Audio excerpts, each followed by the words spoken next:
Tani nuk duhet ju mbaj gjatë, e hoqa fjalimin, e hoqa foltoren, jam këtu për të thënë disa fjalë, edhe duhet ta nis me frymëzimin që më dha Dalia e Gramozit këtu, që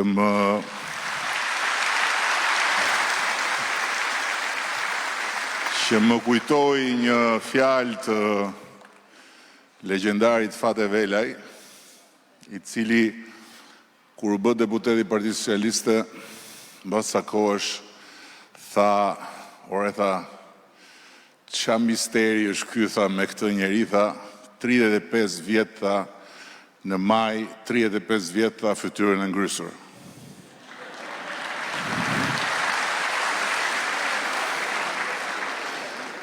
I thash unë, si e shpjegon ti, ky duhet jetë një profesion më vete, tha, se ne u meruam, tha, duke qeshur, tha, po nuk na ndjek njeri nga mbrapa siç ndjekin këtë, tha.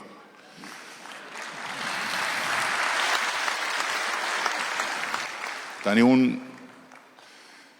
mendova që të shtoj edhe më shumë, se nuk është vetëm që është i ngrysur 35 vjet, po 35 vjet Facebook, jo. Instagram, jo. TikTok, jo e jo. Po, që kur ka dalë telefoni celular, asnjë SMS s'ka bërë akoma deri tani që flasim. I punon telefoni vetëm në marrje. SMS-ve. Tani, plus kësaj, 35 vjet, intervista në media ka dhënë 3.5, 3,5, do të thënë. Si shpjegohet kjo? Në fakt, kjo e ka shpjegimin tek telefoni. Sepse askush nga ne nuk ka në telefon të gjitha kontaktet që ka Gramozi, nga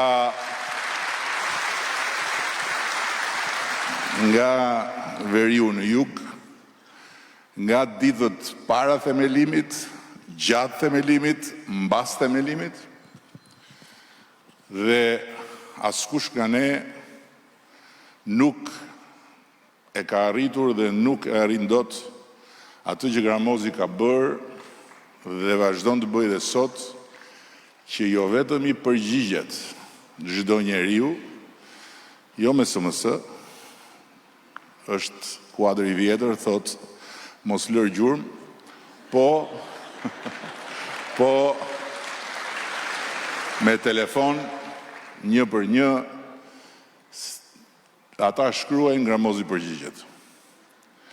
Jo vetëm kaq, po të mbledhësh rrugët e Gramozit për vaki, në radhë parë për vaki, për ngushëllime, e për dasma, e për pagëzime, janë të panumërt.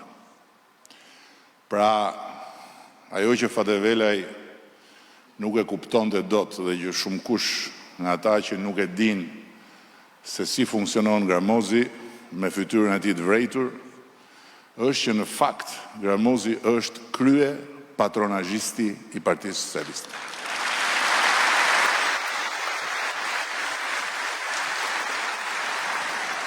Unë e di tani që kjo do ta ngatroj prap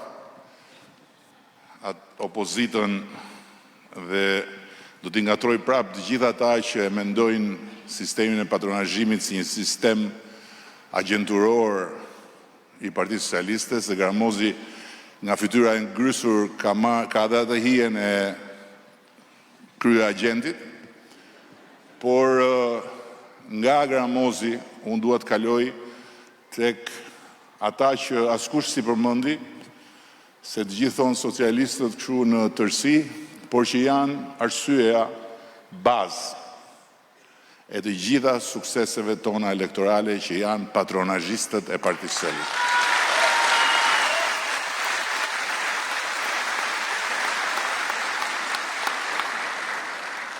Patronazhistët e Partisë Socialiste janë ata që bëjnë në fakt, e kanë bërë dhe e bëjnë atë që Gramozi bën me të gjithë familjen socialiste.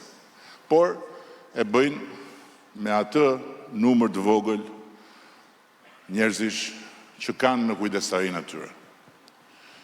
Dhe e kam thënë përpara, e përsëris prapë sot, unë e çmoj punën e të gjithëve, por mbi të gjitha çmoj punën e patronazhistëve.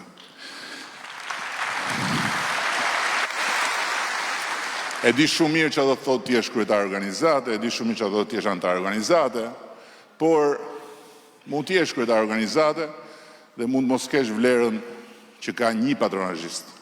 Mund të jesh antar organizate në letra, po se ke kur vlerën që ka një patronazhist. Patronazhistët janë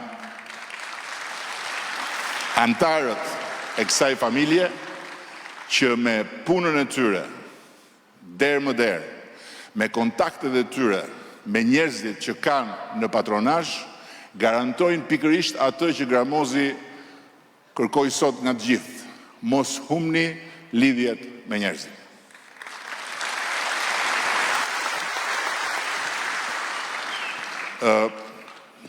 Përtej kësaj, unë dua të bëj dhe një dy reflektime lidhur me çfarë u tha këtu dhe me çfarë është thënë gjatë këtyre takimeve dhe me çfarë thuhet apo nuk thuhet mjaftueshëm për Partinë Socialiste. Dhe dua të them që një nga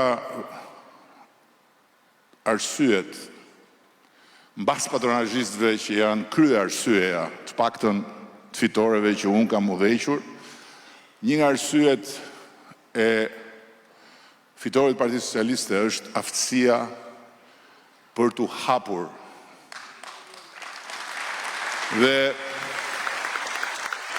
aftësia për t'u hapur buron në kohë është një nga ato shënimet në ADN-n e Partisë Socialiste, qysh nga momenti i lindjes saj.